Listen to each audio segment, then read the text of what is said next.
There are 3 areas on my own body that I intend to keep strong and healthy and mobile until the day I die. And I use that phrasing for a reason, because I'm a person, I want to live long and die fast. I don't want to live with a chronic disease.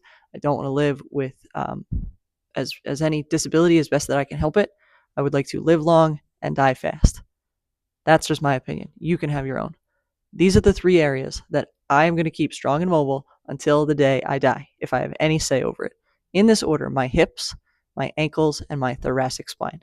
Hips is obvious, ankles is obvious, thoracic spine is this part of your spinal cord, or of your vertebrae that connects your neck and your low back.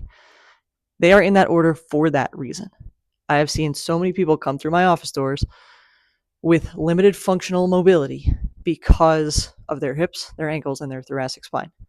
Hips is obvious, right? Hips is what lets you get into and out of bed, up and down off a toilet, up and down stairs, into and out of a car, walking up and down hills, walking, running, jumping, anything you want to do, you need your hips to do it, as far as like just getting around in your average everyday life. Okay. And hips is often the first thing to go because we sit so much for long periods of time in one position as a society now, right? Like if you go to Asia, where they squat in that, what we call like an Asian squat, where they get down real low, they have really good hip mobility because they preserve it throughout their lifetime. We don't here in America because we don't preserve it throughout our lifetime. We don't make it a point to do that. So I am making it a point to do that. I get up and down off the floor every day. I'm constantly, I don't sit still. I fidget a lot, and I get my hips in different positions because I know if I don't use it, I'm going to lose it. So hips, really obvious for functional mobility. Okay. And in ranges of motion that most people walking around don't get into. And I'm fortunate to benefit from their mishaps, right? I've learned from their own mistakes because I get to see them and treat them and try to help them get better. But man, an ounce of prevention is worth a ton of treatment. So hips, mobility, and strength. And power, for that matter. There's a little bit of a difference and a nuance there, but being able to do things fast with my hips, stand up from a chair quickly, run, jump, skip, hop, all of that is good for all of my body systems, and I can't do that if I don't have the hip mobility and the strength and the power. So hip mobility, strength, power. That's the first area. Second area, ankles. Ankles are what let me walk up and down hills, let me push off of my foot and my toe when I have to walk or run or jump. Again, all things that I want to be able to do until the day I die, and all things that are really good for like my cardiovascular system and my lymphatic system and my immune system, and all of my body's other systems benefit when my ankles are mobile and strong, because I can run and I can jump and I can do other things that are powerful, right? Like we just talked about with our hips. So ankles is number 2, right? The other thing, like if you don't have mobile ankles, stairs get really hard. Hills get really hard. If I'm fortunate enough to have grandkids and they want to go to a college that's got tons of hills and I want to walk to their graduation and walk around their campus and see it, right? Or they don't go to college and they want to go to Italy, right? And I want to walk the cobblestones in Italy and I need good balance. I want to be able to do that. And having strength, mobility, and power in my ankles is going to let me do that, right? That's the second area. Third area is my thoracic spine, right? Which is this area right up here. Think of your stereotypical old person. Okay, all 3 areas come into play. I'm gonna actually save that for a minute from now. But with a thoracic spine, we need to be able, and I'm not the posture police, the best posture is the next posture, but we need to be able to get into upright positions. Because if you are slunched, this is like one of my favorite party tricks. If you're slouched over like this and you try to reach out, that's as far as your arm is going to go. I don't care what kind of shoulder mobility you have, right? But when you stand up, now we get full range of motion and full mobility of our shoulder, not to mention our ribs and all the other areas that thoracic spine is connected to. If we lose that, right, if we are like this and we get stuck there, it's not bad to be in this position. It's bad to be stuck in that position. If we get stuck here, now all of a sudden that coffee cup that's on the top shelf becomes real harder to reach. And if I do go to reach for it, I'm going to compensate and shift my center of gravity forward. That's going to put me at a higher risk for falls. So I'm not the posture police. Best posture is the next posture. I am the posture police when it comes to being able to get into upright positions because of what it does to your balance. We don't often think of that. We think of, oh, we train our balance as our feet and our ankles. You need to be able to control where your center of gravity is. And if you can't get out of this position, now all of a sudden our weight is shifted forward, and it just leads to a whole slew of other problems down the line. So it's really the mobility end of my thoracic spine. There are benefits to having strength and power to that muscle group and to that area. That should be kind of obvious, of like carrying things and like hoisting, right? If I want to travel, be able to put my stuff in the overhead bin independently. Those three areas for those reasons. I say this all the time, 100 times a day, because I see it in my patients, right? So go back to your stereotypical old person, okay? If they're using a walker or an assistive device, okay? And I say this with love. I love my stereotypical old people. I really do. I adore them, okay? And I see what it does to their lives. And I see what it does to their spouses and their kids and their grandkids. And I know that if anybody had the opportunity to be more mobile or be stronger or be more powerful as they got more birthdays, they should take it. So we owe this to each other to try. Okay. And listen, if you're a stereotypical old person, there's nothing wrong with that. There's absolutely nothing wrong with that. I hope you have the help and support and the love and the community and the purpose that you need to help you. Nothing wrong with that. I'm just saying, for my own life, this is what I want to be able to do. So if we go back and we look, right? First of all, our hips need to get at least into neutral, at least into this position. Then to get our foot behind us, right, we need hip extension. So if you look at the angle of my hand here, we need to be able to get that hip behind us. And if you think of your stereotypical old person, I'll go back here, right, and they shuffle, that stays in pretty much a straight line. It definitely doesn't get into that position. Okay, so being able to extend your hip. Can't do it from here. Got to be able to get here and then get that foot behind you and hip into extension. Second spot is your ankle. So again, we go back to that position and people shuffle. Look at the angle between the bottom of my foot and my shin bone here, okay, my outside shin bone. If that always stays at a right angle or less than a right angle and I'm shuffling, I lack that extension, right? This range of motion right here to be able to push off. Now that also comes from my big toe, but I know that if I kept my ankle mobility, my big toe mobility will stay. So being able to push off into that range of motion, and then again, being able to balance. So I can stand here on one foot, I can lift up on one foot, I can jump on one foot. Those are things I intend to be able to do until the day I die. Okay, last area is my thoracic spine, right? Again, if I'm here, my shoulder range of motion is severely limited and my center of gravity is off. Okay, so being able to get up and into these positions, all of that gets targeted with what we call the world's greatest stretch. I'm going to show you at this wall so you can see it. I'll show you from a couple different angles. Anyone should be able to do this. This is level 1. Level 2 is with a chair. Level 3 is on the ground. Okay, so I'm going to clip this to me and show you. Let's make sure we can see everything. Okay, so at the wall, you can do this as close to the wall, as far as the wall as you want. We're going to be here. I'll show you with my right foot forward. You do this obviously on both sides. And you start by leaning in. And there are so many things. I'm going to do I have to do a long form video on this because there's so many benefits to it. So from here, you could decide, I'll work from our left side and then we'll switch over to the right. And so with my left foot behind me, now I'm getting hip extension. If I wanted to, I could just lean back and I get a really good stretch in the front of my hip flexor.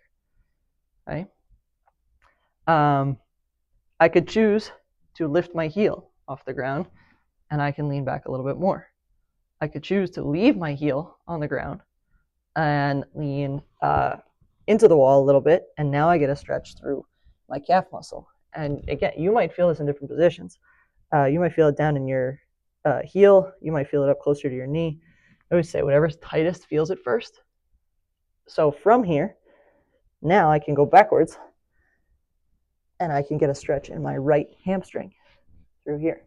I also get nice happy extension of my ribs and my shoulder blades and my shoulders. Okay? So you would get a ton of benefit if we even just stayed in this plane of motion, if we even just stayed front and back, but we're not going to stay there. This is why this is the world's greatest stretch.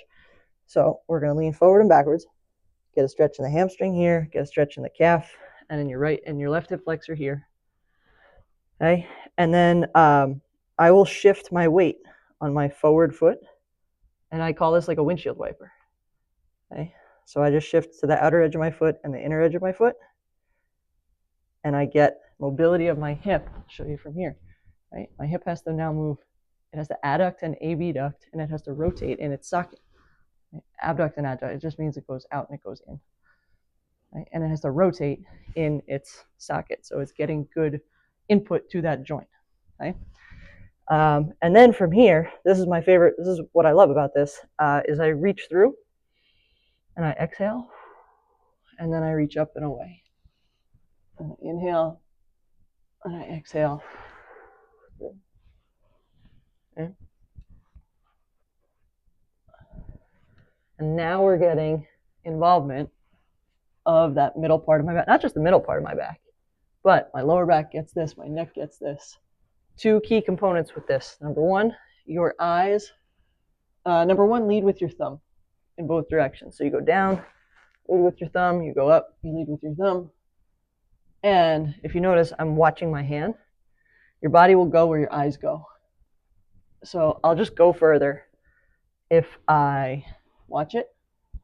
And then I said this before, but I exhale down, and then I inhale up. Okay? So then you do that on the other side. Right? And you don't have to spend long. You do what your body needs when it needs it. But I try to incorporate all of those components each time I do this. Okay? So that is level one. Okay? Start there. Start there. Do it as often as you can throughout the day.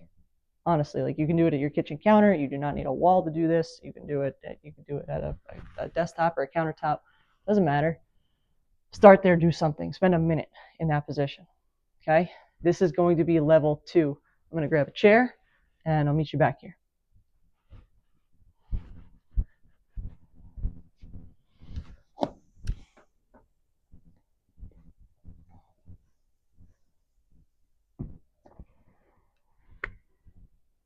Level 2, we have our chair.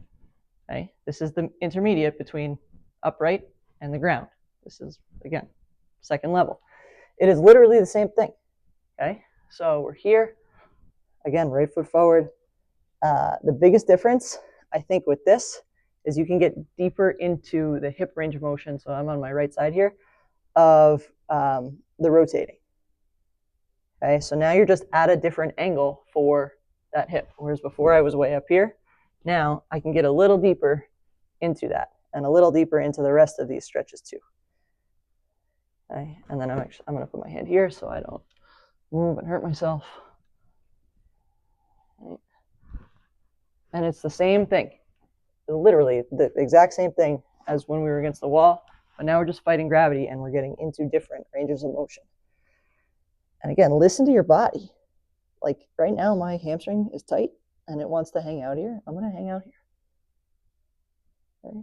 If I wanted to, I could put my hands down here and drop my head kind of down towards my knees, and I would get a good stretch through this part of my lat, okay, and of my torso. Okay. Lots of good things you can do here. Oh, I forgot. I can't believe I forgot. Another thing I like to do is I will look at my back foot, and I just get some good motion through my trunk that way. I get a little side motion through it, and that always just feels good for me. So I look over at my back foot. Can't believe I forgot about that. But another option, okay? Again, this is why this is the world's greatest stretch. So that's option 2. Level 2 is on a chair. It's just the intermediate between the wall and the floor. The floor is where it gets interesting, so I will be right back, and I'll meet you down there.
This is level 3. So we get down to the ground, and I usually start this in a downward dog. I brought my yoga blocks because it's a good intermediate, and I can show you some options with those. But if you don't have them, it's not that big of a deal. So I start this in a down dog, and I breathe. And then sometimes I'll kick this leg up behind me and then bring it up to the outside of my left hand. And I just hang here. I think this is called lizard's pose in yoga, but I'm not sure. And there are a bunch of options here. Just like when we were at the wall and the chair, we can rock forward and backwards. So now I get a stretch in my left hamstring, and now I get a stretch in my right hip flexor. And if I wanted to, I could try to get my heel on the ground back there and stretch my calf. Okay. This is also really good weight bearing through my shoulders. Okay. So I'm in this position. My wrists have to bear the weight, and my shoulders have to bear the weight. So then from here, my left foot is up. You could choose to drop your back knee. You could choose to keep your back knee lifted. Okay. And then from here, you'd go out to the side, and then in, and out to the side. Oh, and then in. And as far as like how far do I go, you know your body best. Like, you're going to get into these positions, and honestly, I listen for people, the sound that they make, and they go like, oh yeah, they know, I know they're in a good spot, right? And if I look at their faces, if their face is looking like it hurts, I'll tell them like, back off. You don't have to. It's okay. Just back off. So then I'll go from here, and I'll reach up with my left hand, and then I'll reach up with my right hand. That challenges my balance a little bit more, but I'm okay with it. And then I'll come back to here, and I'll look at my back foot, and I'll come back, I'll take a little down dog,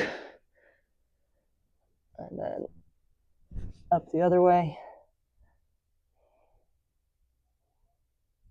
And you can see I chose to put my knee on the ground. You can do that, you don't have to.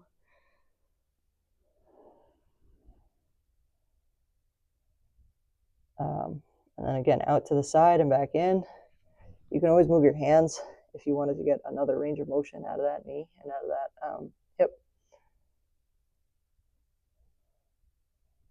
And you can always keep your back leg up. You can always pad that too if you wanted to put something under there, if you have knee replacements or something that makes it uncomfortable. And then again, I'll go up, big inhale, lead with my thumb, watch my hand.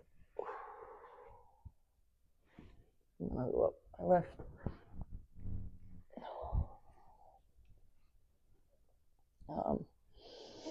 So really no right or wrong with this. I want to make sure that I'm getting everything, because it really is such a beneficial movement. And I honestly, I'm going to get closer.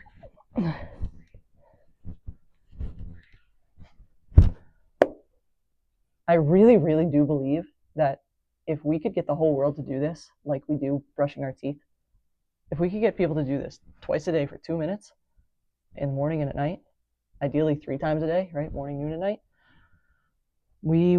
it would do what brushing our teeth does for our oral health. It would do that for our musculoskeletal health. It would drastically reduce our risk of an expensive and painful surgery. You do that with your teeth so that you avoid having a tooth taken out or significant decay that would cause a significant surgery. You would do that move to reduce your risk of a joint replacement and serious musculoskeletal conditions. I don't know. If this helps, please save it and share it with someone who could benefit from it. I hope that was thorough enough. I think this is the most thorough video I've ever done on that one move. But it is so important. I wouldn't have spent the time and the energy and effort on it if I didn't think it was that important. So start with that. Do it often. Better to do it 1 minute 10 times a day than 10 minutes at the end of the day. Okay? Better to do a little bit a lot of times than a lot in a little bit of time. Okay? If you have questions, reach out to me. I am here as a resource for you. I appreciate you. Thank you as always for spending your time, your energy, your attention, your effort with me today. Keep moving. Go tell someone you love them. Keep getting better every day.